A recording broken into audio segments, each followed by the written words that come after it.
Lumalawak po ang panawagan ng mga kababayan natin sa mga staff netong si Mr. Padilla. Sigurado naman na may abogado na staff etong mokong na ito. Pake. Dahil kahiyan yan, hindi lang ng buong staff na yan, kayo mismo damay dyan, pagsabihan nyo sa Mr. Robin Padilla.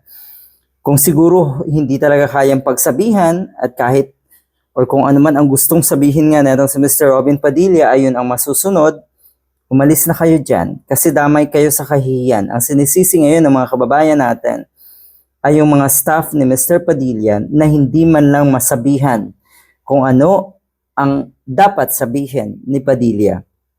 Kung kabobohan pa ba or sensible pa ba yung sinasabi na itong number 1 senator ng mga ungas. Meron na naman.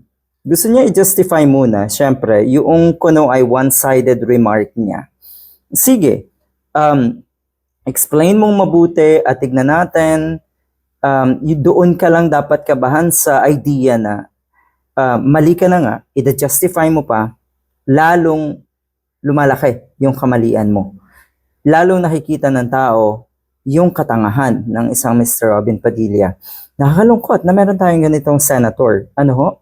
Yung akala niya siguro, yung pagiging number 1 niya, ay yun na yung pinaka ticket niya para siya ay mag-angas. Maangas to sa kanyang mga tanong. Hindi pwedeng mag-react ang mga nasa paligid niya.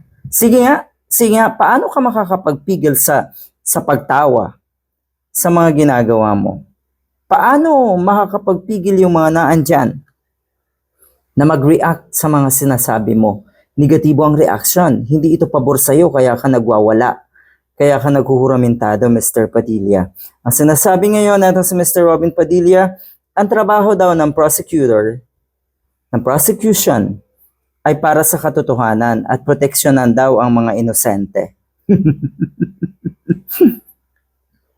Meron ka pang kuno ay kaibigang Ginang Luistro. Hindi kayo magkalibel, hindi kayo magkaibigan. Sa tingin ko, kaaway ang tingin mo sa mga sinasabi mong kaibigan, Mr. Padilla. Kitang-kita yan, halatang-halata yan sa tono ng pananalita mo. Balikan natin yung madalas kong sabihin na wait until I speak. Ang tingin ng mga matitino nating kababayan kay Mr. Padilla ay maangas na wala namang ibubuga. Hindi natin sigurado kung sinasadya yung kabobohan o sadyang bobo talaga. Pero talaga lang,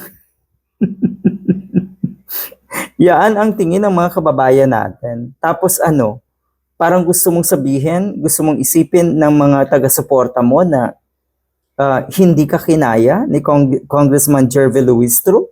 Ang sinasabi kasi ngayon ng mga taga-suporta na si Mr. Padilla ay nahirapan daw na sagutin ni Attorney Jervy Luistro yung mga katanungan ni Mr. Padilla. Totoo, kahit sino mahihirapan. Dahil una pa lang, walang clarity kung ano yung sinasabi at gustong itanong na itong mokong na ito.